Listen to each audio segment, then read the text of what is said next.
Willkommen bei Nemi Green. Heute nehmen wir euch mit nach Els Kauls, Marachi, wo wir eine illegale Mülldeponie entdeckt haben.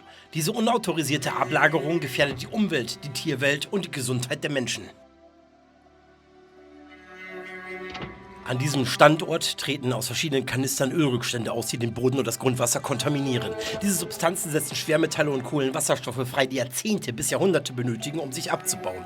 Für Reptilien, Vögel und Säugetiere bedeutet dies Vergiftungen, Leber- und Nierenschäden sowie Fortpflanzungsprobleme. Die Sanierung dieser Verschmutzung erfordert Bioremediation und Bodenaustausch. Bauschutt beeinträchtigt die Bodenqualität und kann das Grundwasser kontaminieren, indem er Schwermetalle und Chemikalien freisetzt. Dies führt zu Schwermetallvergiftungen und Atemwegsproblemen bei Bodenlebewesen und Kleinsäugern.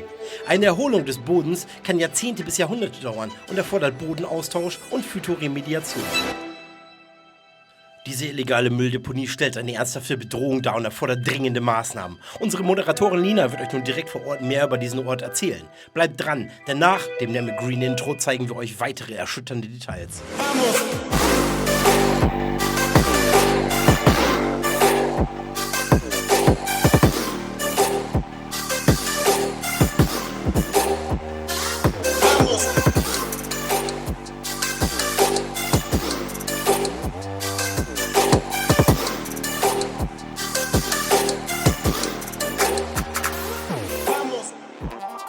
Hallo und herzlich willkommen zu Nemi Green Spotlight. Traurig aber wahr, die Erfassung der illegalen Mülldeponien auf unserer wunderschönen Insel Mallorca nehmen einfach nicht ab.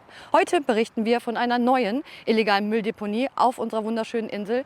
Diese Deponie befindet sich zwischen Bunyola und Marachi in der Nähe des Outletparks. Aber macht euch selbst ein Bild, denn das ist nur ein Bruchteil. Seht selbst. Zwei Begriffe schnell erklärt. Die Bioremediation beschreibt den Einsatz von Mikroorganismen zur Reinigung des Bodens durch Abbau von Schadstoffen. Die Phytoremediation beschreibt die Nutzung von Pflanzen zur Entfernung oder Neutralisierung von Schadstoffen im Boden oder im Wasser.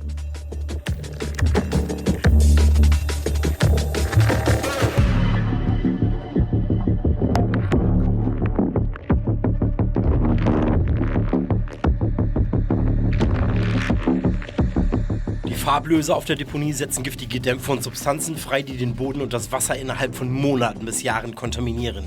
Dieses führt bei Vögeln, Säugetieren und Insekten zu Atemwegsproblemen, Hautreizungen und zu neurologischen Schäden. Die Sanierung erfordert Bodenaustausch und Phytoremediation.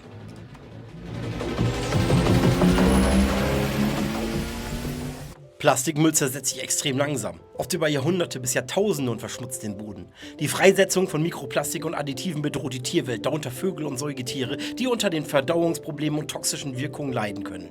Zur Erholung sind Phytoremediation und Plastikentfernung notwendig. Zerbrochenes Glas bleibt praktisch unzerstörbar und stellt eine Verletzungsgefahr für die Tiere dar. Es dauert Tausende von Jahren, bis Glas vollständig zersetzt ist. Vögel und Säugetiere können sich an den Scherben verletzen und Infektionen erleiden. Die Sanierung erfordert Entfernung und das Recycling des Glases. Gummiabfälle geben schädliche Chemikalien wie sogenannte VOCs und Weichmacher an den Boden und das Grundwasser ab. VOCs steht für Volatile Organic Compounds, flüchtige organische Verbindungen. Das sind organische Chemikalien, die bei Raumtemperatur leicht verdampfen. Diese Stoffe gefährden Amphibien, Reptilien und Insekten durch Hautreizungen, Atemprobleme und Vergiftungen. Eine Erholung des Bodens kann Jahrzehnte dauern und erfordert Bioremediation und den Bodenaustausch. Bei Nemi Green setzen wir uns dafür ein, Umweltsünden aufzudecken und das Bewusstsein für diese Problematik zu schärfen. Jede illegale Mülldeponie, die wir aufdecken, melden wir sofort an das entsprechende Achutament sowie an die Seprona Medio Ambiente für den Umweltschutz. Wir werden diesen Fall detailliert verfolgen und stehen im ständigen Kontakt mit den Verantwortlichen. Wir nutzen unsere Nemi Green App, um illegale Mülldeponien zu visualisieren. Diese App ist frei verfügbar und ermöglicht es jedem, selbst Projekte anzulegen und zu berichten.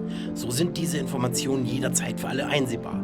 Gemeinsam können wir die Schönheit und die Gesundheit unserer Umwelt auf Mallorca bewahren und eine nachhaltige Zukunft sichern.